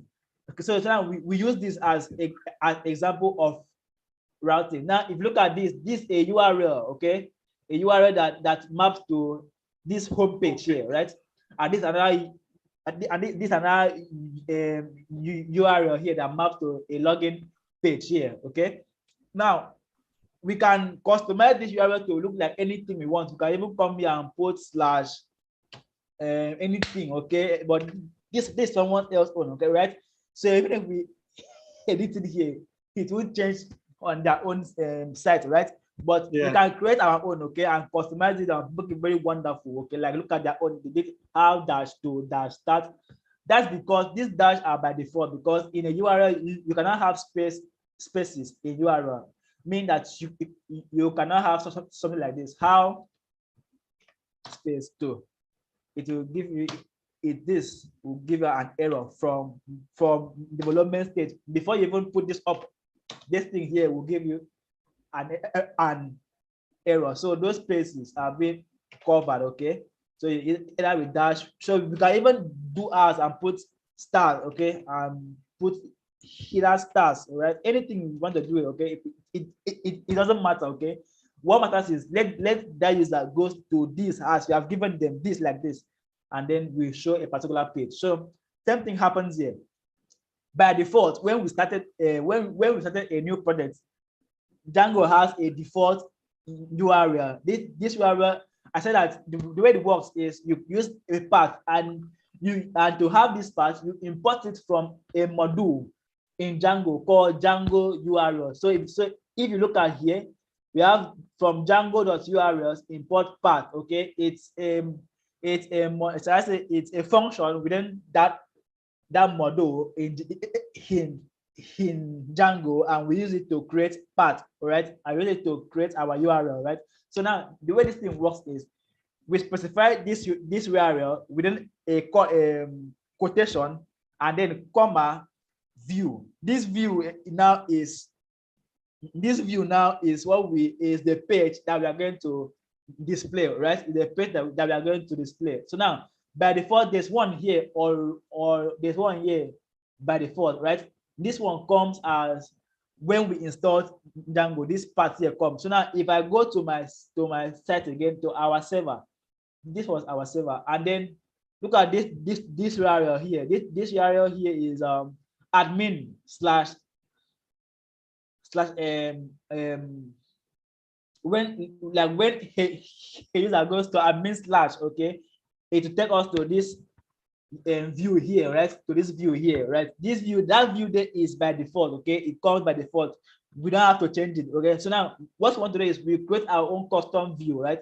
This one here comes by default, and it takes us to to the admin page, okay? To the admin page, which we'll talk about, but not in today's class, okay? So if that means if someone adds /admin to this URL, to this our server, it takes us to, I think our site is, oh, sorry. So now one thing, I have to comment this out, okay, for now, and our server should be, now if we have any problem, our server will freeze. So now if we have any problem within our code, our server will freeze. So you have to correct that problem so the server will get back in line. So that problem caused all these errors that we are seeing here, all these writings here that is there. But the thing is that once you see this, don't be afraid, just look closely. You see where it states the error perfectly, and this is here. It says here that name view is not defined. So you can now go there and now fix that error there, okay? So our server is back online. Now, if we go back to the admin, or let's go back to our local, to the home page first, okay? And then we go back to admin. Okay, no. That, and then we go back to admin. And server is hanging. I don't know why. The server is hanging. So let me refresh, cut it, and okay. So there's a problem here, right? The problem here is that when we did this command, Python manage.py run server, we had certain migration. We have a problem here that says you have 18 unapplied migrations. Your project may not work properly until you apply these migrations, right? So now you have to run this command to apply the Python manage.py migrate, okay? So this always happens. This always shows each time we create a new project, okay? So once we run this command once, it doesn't come again, okay? It doesn't come again.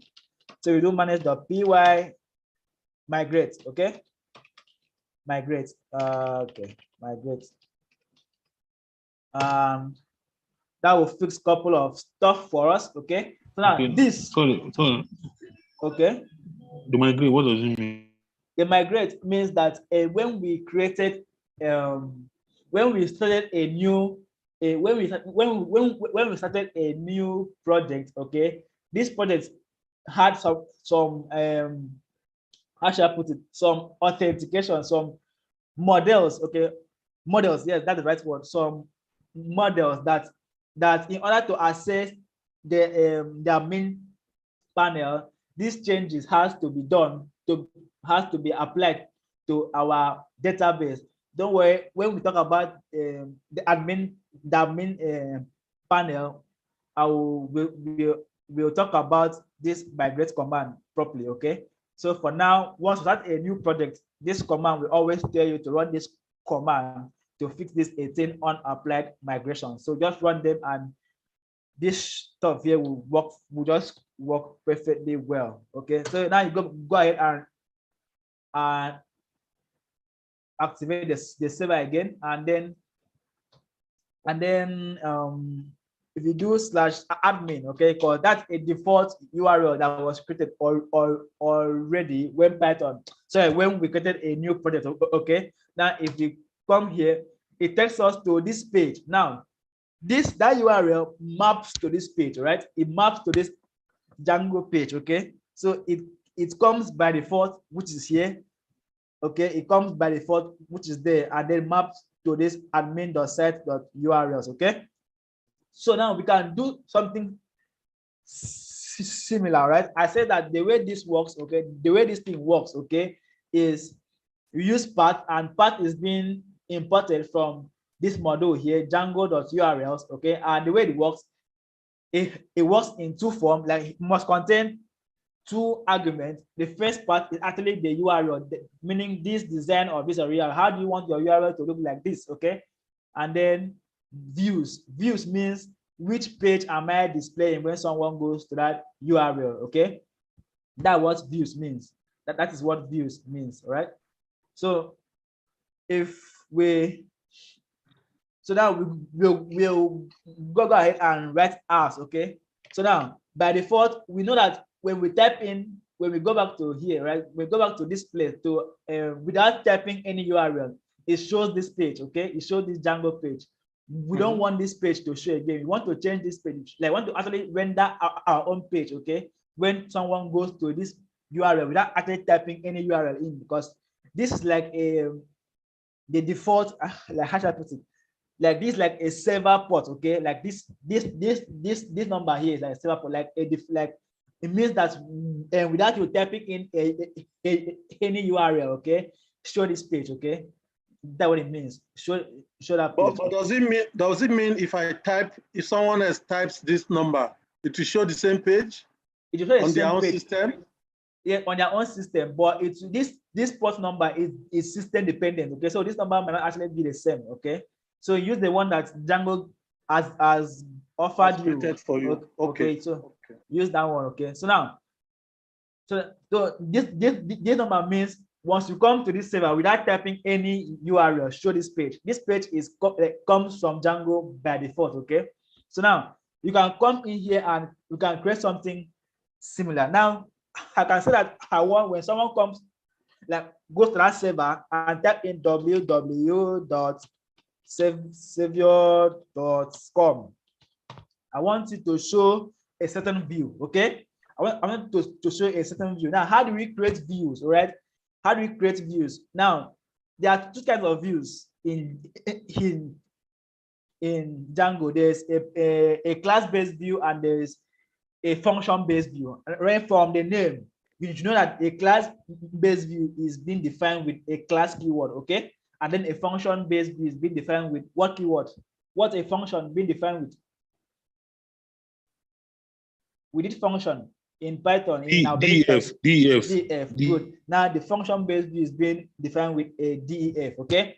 So now, what we can do is we can actually write in this view on this URL page, but this URL page is only meant to hold it, like this page is meant to hold only URLs, okay? That's only this URLs design, okay? And remember, you always add the backslash, the trailing slash for all your please. That's I forgot to do that. Always add that backslash by default, okay?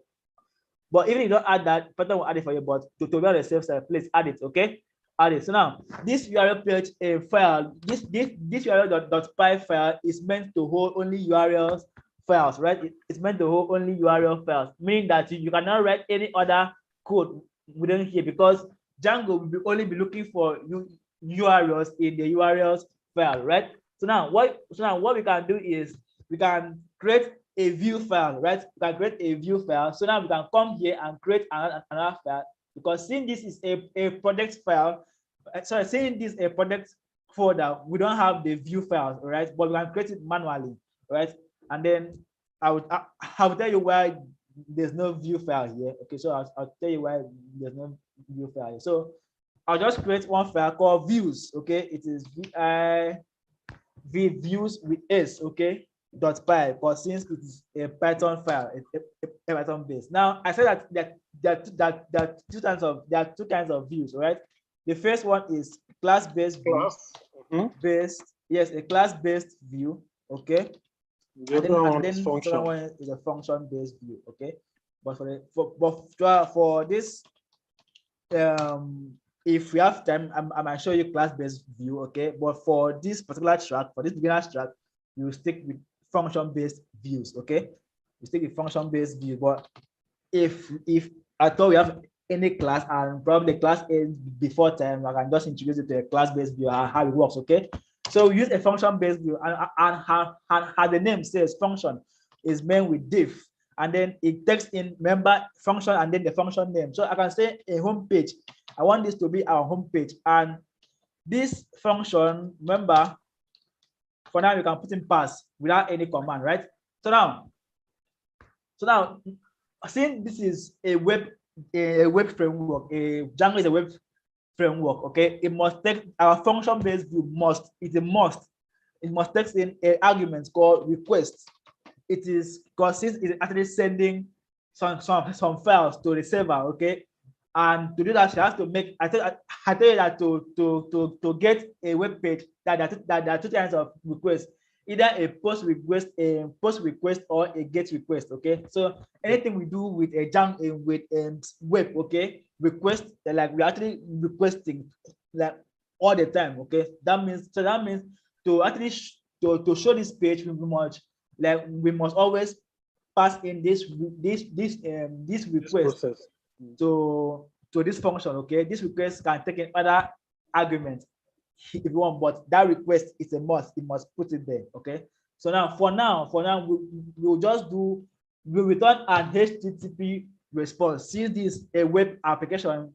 So those like when we request, what is being returned to us, it will always be an HTTP response. So we just do a basic one, a very simple HTTP response. So Django has what we call HTTP.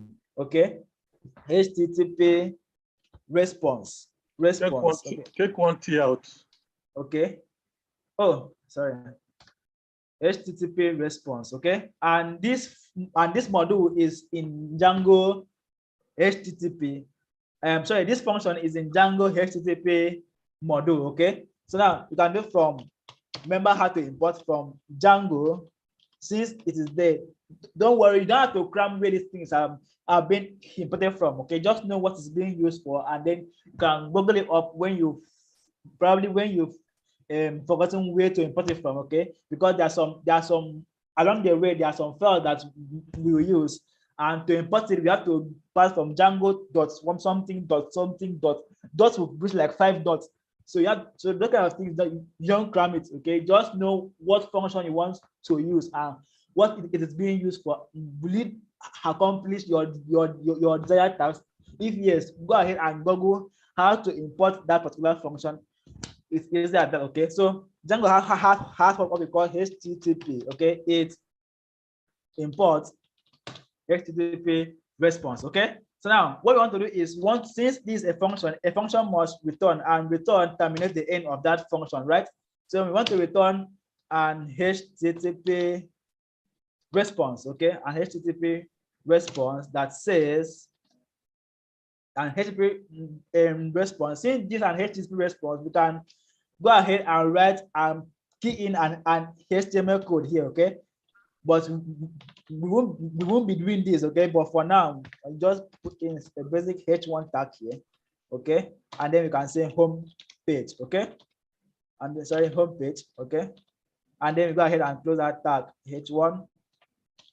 You know how we write these things in okay, so with that, right, we've created a view. It means when someone comes to this URL, I want it to come to this view and execute this page. Okay, that's what it means. All right, so now in order to pass this view to this URL, okay, since it's a Python file, we can import it here into this other file again. Remember how that is done, like including a Python file inside another file. It's like it's the same thing as you importing a module. See, you're simply bringing that file inside that file now. Okay, so now I want to get this view here, right? So what I can do is, sorry, it's not from, it's from. Okay, so since we are in the same directory, you can see the views and the URLs are in the same directory. Okay, I can say from views. Okay, they're in the same directories. Okay, from views, import. What am I importing? I can import the home. Okay, what am I importing? I can import that home. Okay, so I can import home there.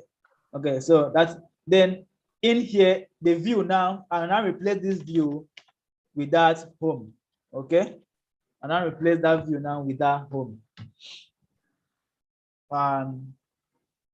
So I'll just go ahead and copy this URL and see if that works for us. So before now, I'll check this thing to be sure that we are okay. Okay, so it said from views import home. Okay, I think that we have an error here in the import. Okay, so it should be based from this current directory, okay? From that current directory, dot means okay, dot, we have another error there, okay? That's one thing about writing back in, we are prone to run into error, but we keep correcting them, okay? So now, this dot means from current directory, because these two files are, yeah? I think one of the errors you made is in the view.py. You wrote D when you are trying to write the Django from when you're trying to import from. Yeah, I've seen the error there. Okay. The error here. So I'll just change that. So it is Django here, right? Not the other way around. Django. Okay, and let's spell that well. From Django.http import HTTP response, right? And then I said, now that when someone comes to this URL, I want it to save up this home view, and this home view is coming from the view files. Okay, remember that this URL files only carries URLs patterns. Okay, because all these are patterns. Okay, all these are patterns. These are URLs. These are URL patterns. Okay, like your design of your URL, they are URL patterns. Okay, so now when someone comes to this URL, I want it to save up the home view, this home view here, right? This view here. So we check our server is up and running, the normal bug, and then we can come to here and we paste this, okay? Okay, and say, remember we say www.savior.com, and then go ahead and enter this, and now we're not seeing that page. Now we've now been able to map this URL here to this page here, okay? So now we can customize our URL to be anything, okay? To be anything. So you can say, okay, I want the URL to be www.saviorbasi.com. Okay, doesn't matter. Okay, it doesn't really matter. Okay, so now when that happens, we have to come here. So you have to come here now and add the. When you say that the dot is about the dot, about what? Say something about the dot. Import. Sorry, I didn't get your question, sir. Sorry.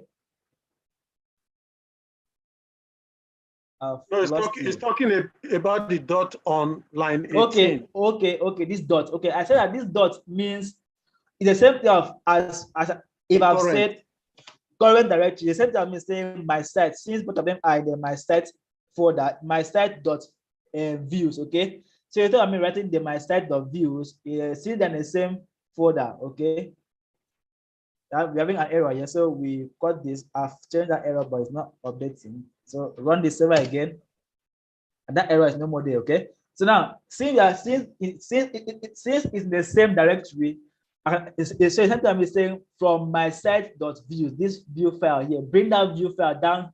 Inside that view file, I want it to bring the home function. Okay. So now instead of me writing this my site, since they're the same directory, I can just use dot.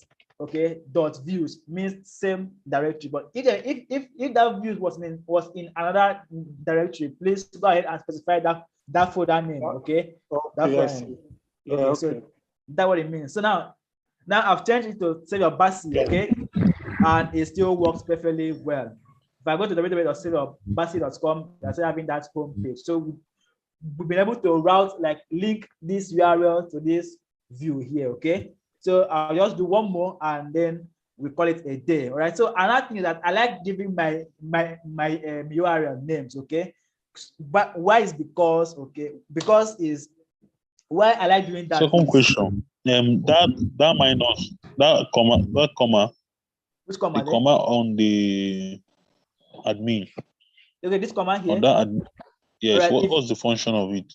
Okay. If you look at this well, you can say that this is a list.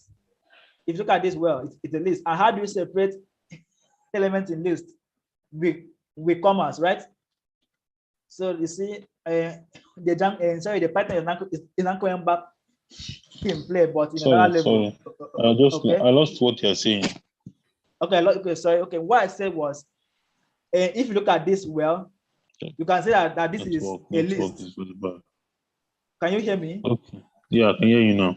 Okay, if you look at this well, you can say that this is a list. Okay. Now, if you can remember, how do you separate items in list, use comma. So I'm just separating this item, this part here, from this other part. Okay. So if I have another part, which I'll just do one add. Okay, I have another part, I have to separate it with a comma again. Okay. Okay. So we do another one that says that when someone goes to www.saviorbasi.com/about. Okay, about. I want it to go ahead and show the person my about page. Okay, my about page. All right. So for now, the about is not here, so I'll just import about here. Okay, and then go to my views and create that views about. Okay, copy this view and just do this real quick and call this other view about. All right, and then this will be my about page. Okay, so now I've created that. Okay, I've created that. So now this is my home page. Now if I come to this URL, saviorbasi.com/about, okay, I have my about page. Okay, so that's about that. Okay, I've used additional 7 minutes. So I want to ask a question. The first question I asked about if you are supposed to create an account if you enter the admin page. Actually, my network dropped out, so I could not yet get the answer. Okay, so okay, I'll show you how to create the admin, how to create a user for that. But for now, you haven't gotten to the main page, so leave that. Also, then how can we call from another directory? Let's say we create another folder and we write this code. How can we call it in my site? Okay.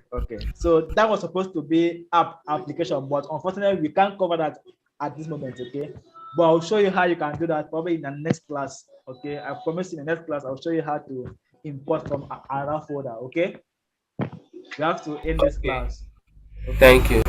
All right, sir. So that is that. So if whether you are trying to generate, like you generate home page, about page, okay, the code will still remain H1. I thought when you are doing the second one, you put H2 there. Yeah, exactly. Yes, you can. I'm not showing that you can write a HTML code there. Okay, it could be any code, right? But when you get to template, like templating, okay, you understand it better. So this it can be anything. I'm just showing you illustration, okay, that this will return this, okay, about page. Leave the tab. This is just an HTML tab, okay. It doesn't matter. It doesn't do anything, okay. What happens that this page have changed, okay. You are not seeing different pages, okay. That what matters, okay. That's the aim, to see different pages, the about page and the home page, okay, with their own URLs, okay. That was the aim. Leave the tab. What's the name of this your IDE? Visual Studio what? Visual Studio Code. Visual Studio Code. Okay. So that's that for today's class. In our next class, I promise you guys we will talk about applications. How can we split our app into sections, and then we talk about it for like 30 minutes, and then we move to what we have for that class. Okay. All right. So that is that for today. So I'll see you guys on Wednesday. Good night, sir. Good night, sir. Thank you, sir. You're welcome, sir. Thank you. Good night, sir. Good night. Good night, everyone. Thank you very much. Good night, guys. Yeah, night.